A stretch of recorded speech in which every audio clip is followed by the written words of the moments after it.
भगवान की जय। एक बार की बात है, मदमंगल मनसुखा आदि सब ग्वाल बालों ने कहा, कन्हैया आपके होते हुए देखो ये जो कन्याएं हैं ना, ये जो गोपिकाएं हैं, वह यमुना जी में स्नान करती हैं, लेकिन नग्न अवस्था में स्नान करती हैं।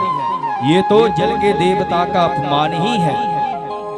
सबके सामने जल के देवता का अपमान है ये, क्योंकि यमुना जी में कभी भी नग्न स्नान नहीं करना चाहिए। कन्हैया ने गोपियों को बुलाया, गोपियों इस प्रकार आप जो स्नान करती हैं यमुना में, वह स्नान शास्त्र के विरुद्ध है। नग्न अवस्था में कभी ऐसा स्नान नहीं करना चाहिए। क्यों? क्योंकि नग्न अवस्था में अगर आप स्नान करेंगे तो सबसे पहली बात तो ये है कि आप जल के देवता का अपमान कर रही हैं। दूसरी बात ये है कि आप सुरक्षित नहीं हैं। अगर निर्वस्त्र स्नान करोगी तो ये आपकी सुरक्षित नहीं है, असुरक्षित है। भगवान ने बहुत समझाया, लेकिन गोपियाओं की समझ में एक नहीं आया। भगवान ने मन में विचार किया, जब बातों से ना समझे तो इनको प्रयोग करके समझाना चाहिए। जो कन्हैया मुरली मधुर बजाते, एक बार ने मुरली बजाई और मुरली बजाते जितने भी वस्त्र थे, जिनको उतार कर रख कर यमुना जी के किनारे और यमुना जी के अंदर जो गोपियां हैं निर्वस्त्र स्नान कर रही थी। मुरली बजाई, जो किनारे पर वस्त्र थे उनको कदम्ब के पेड़ पे टांग दिया। जब वस्त्रों को कदम्ब के पेड़ पे टांग दिया, जब वस्त्रों को नहीं देखा, मुरली की आवाज को सुना, गोपियों ने अपने बदन के लिए अपने हाथों से ढक लिया। अरे न जाने कौन है, तो पता चला ये जो मुरली है वो मुरलीधर कन्हैया के काम हो सकते हैं। पूरे ब्रजमंडल में उनसे बड़ा कोई उद्यमी नहीं है, हो ना हो ये मुरली कन्हैया की है। अरे कन्हैया कहाँ हो?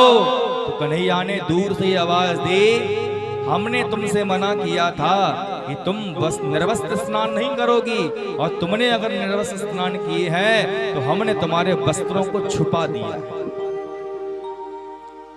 अगर हमारी जगह पे कोई और होता तो वस्त्रों को लेकर ही चला जाता। अपनी गलती का उनको एहसास हुआ गोपियों के लिए कि आपने हमारी भलाई के लिए कहा था कि वस्त्र किनारे पर रखकर जब स्नान करेंगे, निर्वस्त्र स्नान करेंगे, और कोई आपत्ति का समय आ गया तो हम असुरक्षित रहेंगे, हमारी अपवित्रता हो सकती है। इसीलिए गोपियों ने तुरंत यमुना जी के जल में खड़े होकर संकल्प लिया, सौगंध खाई। क्या सौगंध खाई गोपियों ने? हे कृष्ण कन्हैया, आज के बाद कभी भी यमुना में हम निर्वस्त्र स्नान नहीं करेंगे। जब सौगंध खा ली, भगवान ने मुरली को बजाया, जो वस्त्र को जिस प्रकार टांगा था उसी प्रकार किनारे पर रखकर कन्हैया जो है वह अपने महल की तरफ चल दी। गोपियां आई, उसके बाद गोपियों ने कभी भी निर्वस्त्र स्नान नहीं किया। क्यों? भगवान ने क्यों वस्त्र चुराए थे? भगवान ने इसलिए वस्त्र चुराए थे कि गोपियों को धर्म का पाठ पढ़ाने के लिए। भगवान की दृष्टि में कोई भी किसी प्रकार का, कन्हैया की दृष्टि में मन में किसी प्रकार का कुभाव नहीं था। अगर किसी कुभाव के कारण लोग कहते हैं कन्हैया ने वस्त्र चुराए थे गोपियों के जब नग्न स्नान कर रही थी, अगर कुभाव में आके वस्त्र चुराते तो वह कन्हैया कभी द्रौपदी को साड़ी नहीं पहनी। जिनके मन के अंदर, बुद्धि के अंदर कुबुद्धि भरी हुई है, मन में कपट भरा हुआ है, पाप भरा हुआ है, वही ऐसी बात करते हैं कि भगवान के मन में कुभाव था, इसलिए उन्होंने गोपियों के वस्त्र चुराए थे। अपितु कारण ये था कि उनको बताना था कि अगर आप निर्वस्त्र स्नान करोगी तो जल के देवता का अपमान हो रहा है और आपकी पवित्रता दूषित हो रही है। कभी विपत्ति के काल में अपनी अपने सम्मान को तुम बचा नहीं पाओगी। इसलिए भगवान ने वस्त्रों को चुराया और वस्त्रों को वहां पर रखा भी। और सौगंध जब गोपियों ने खाई, उसके बाद कभी भी निर्वस्त्र होकर स्नान नहीं किया।